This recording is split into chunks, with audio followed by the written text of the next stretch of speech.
welcome to Outside Extra. We have stolen Outside Xbox's mics and no. Outside Xbox's mic. Yeah.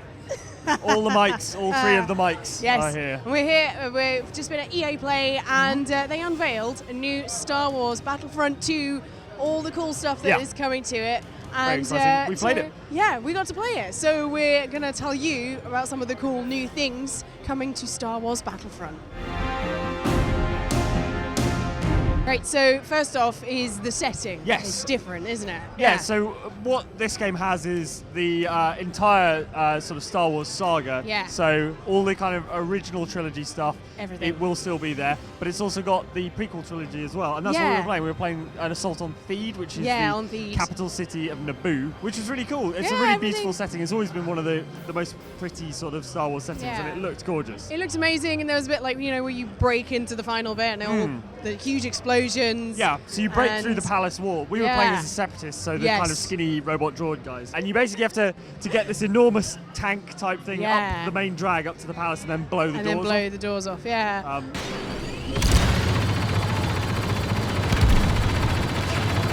I really like the idea that they're bringing in stuff from the prequel trilogy because while I'm not the biggest fan of the prequel films, there were some excellent settings there, including Theed. There were, and I think this is the chance to make some excellent stories there. And like I did see rumblings on Twitter of people going, "Oh, I might actually enjoy some prequel stuff." Yeah, I know, right? Yeah, this cool. is the way that you'll finally enjoy some of the stuff that George Lucas put in the prequels. Yeah, well, I quite enjoyed like running around and getting completely distracted and looking at all the fruit and veg in the markets and stuff. It's really lovely design. It looks gorgeous. I mean, it's like some kind of sci-fi Venice or something. Yeah. It feels like it almost looks better than it did in the movies. Yes. You know, like CG technology and stuff was not what it is now. And actually now we are playing a live video game that looks probably better than the original movies did. Yeah. There are some new heroes coming to the game. That includes like Rey. Yeah, so Rey from Force Awakens and obviously Last Jedi, which is coming out. She's there, waving her lightsaber around. Yeah. But also we've got the guys from the prequel trilogy as well. So Darth Maul is in there.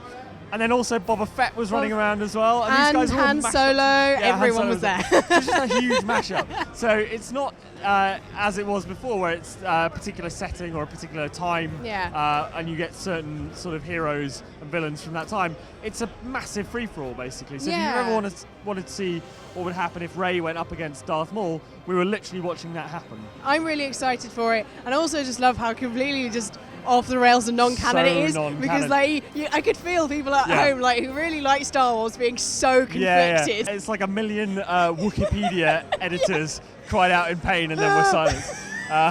It's pretty funny, but it works. You know, this is a multiplayer game. You know, if you want something that is canon and like serious and straight down the line, that's what the single player's there for. It's a proper canon story. Story mode. Multiplayer, it's just like, here's your toy box, all your Star Wars action figures. You can smash them up against each other. It's brilliant.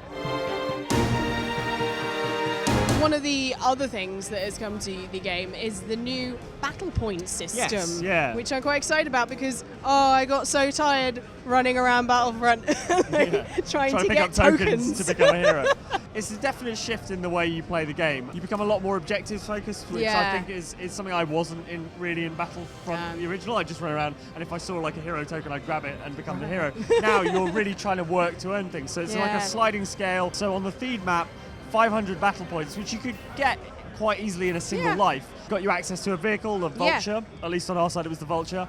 So if you want to jump in a vehicle, you can do that quite easily. If you want to play as a hero or a villain, you have to earn like 5,000 battle points, which is like substantial. The way it kind of played out was in the course of a match, you know, really good players will earn that kind of midway through a match. But for the most part, most people were only starting to hit those kind of battle point levels right at the end of a match. Right, yeah, and that's so what I was. Narratively, it feels a little better because instead of like a hero randomly showing up and going into the fight and then disappearing and then not respawning until a bit later on, what you get is it feels like the battle escalates, and by the end, there's always someone who's ready to queue up as the hero. So you end up with the fight escalating, and also you have all these heroes and villains like smashing into each other as well. So it kind of increases the feeling of escalation throughout a match, which I think is really nice. I guess the one downside is that if you're not very good at the game, which is me, and also Ellen, what will happen is you're less likely to get to play as the hero. which is tough because at least in Battlefront 1, you know, if you randomly came across the pickup, you got to be one of the heroes, and you probably die instantly if you were rubbish, but at least you got to be them for a moment. Yeah. You got to see Han Solo's face Yeah. and things like that.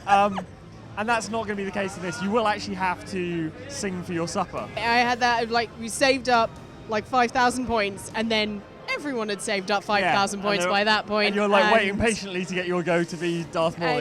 I found myself like throwing myself into fights to die so that I could have a chance. Respawn. So I completely ruined my KD ratio. Yeah, that's my pro strategy for being the heroes at the end of the game is just to keep smashing yourself against people. Hopefully you'll get a few battle points, but you might hit the respawn screen at the time that allows you to be one of the heroes. Yeah.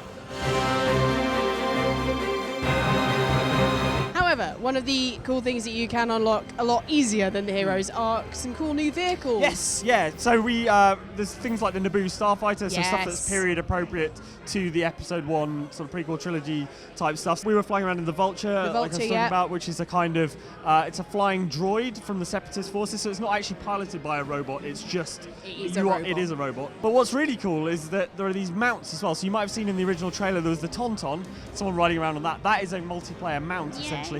And we saw the AT-RTS, which is like a robot horse, like a mini version of the AT-ST that people can ride around on, like a mechanical bull. It's really cool. You're being menaced by those. Yeah, they're kind of like velociraptors, but with a stormtrooper on top, which is terrifying. Yeah. And when one is like really bearing down on you, it is really intimidating. So it moves exactly like an AT-ST, but it's got a trooper riding on top. It's got slightly more powerful blasters. And what I love about it is when you kill it, it sort of topples over exactly like an AT-ST, but on a smaller scale, and the guy falls off. It's cool. So you can either damage the vehicle itself, or you can shoot the guy off it, which is pretty cool.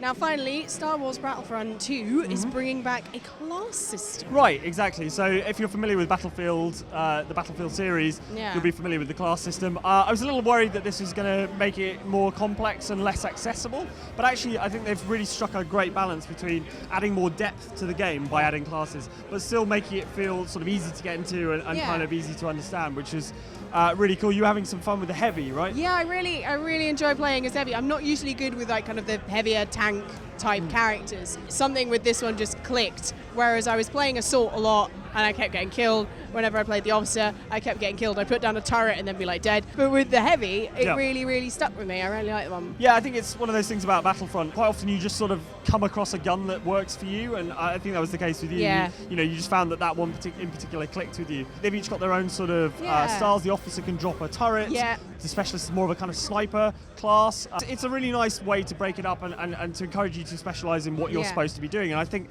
the battle point system will flow into that as well, where if you're completing objectives based on your class, you'll be getting more points than if you're going off and doing other sort of random things. The real triumph is that it's added depth without making it so complex and difficult to digest that new players or people who are more casual Battlefront players will be turned off. It's very accessible and they're not so completely different that you feel like you're playing a completely different game each time. So. Well, what's nice is they are visually distinct. So the Heavy is like, the Heavy Separatist droid is a little bit more bulky and he moves a bit more slowly. The Officer had kind of a yellow paint job, the Specialist was red.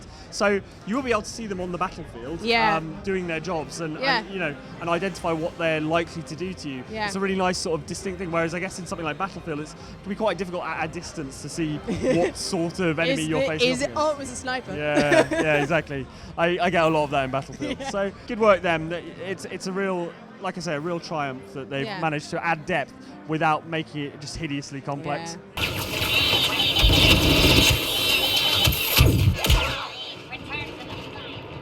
So there are some of the changes coming to Star Wars Battlefront in the second game in the series. I cannot wait to try it. Are you excited? Yeah, I've really enjoyed what we've played. Yeah, the hands-on. It's a lot of fun and it looks gorgeous. Just looks absolutely stunning. It looks great. Are you excited about it? Let us know in the comments down below. What class are you going to play as? And who are you hoping to play as? What hero are you going to try and spend your hard-earned points on? Let us know if you're furious that Rey can fight Darth Maul. I'm not, it's the best. Come on, Rey. Very cool. Thanks for watching. Don't forget to like and subscribe, and we shall see you for more videos on this channel later. Bye.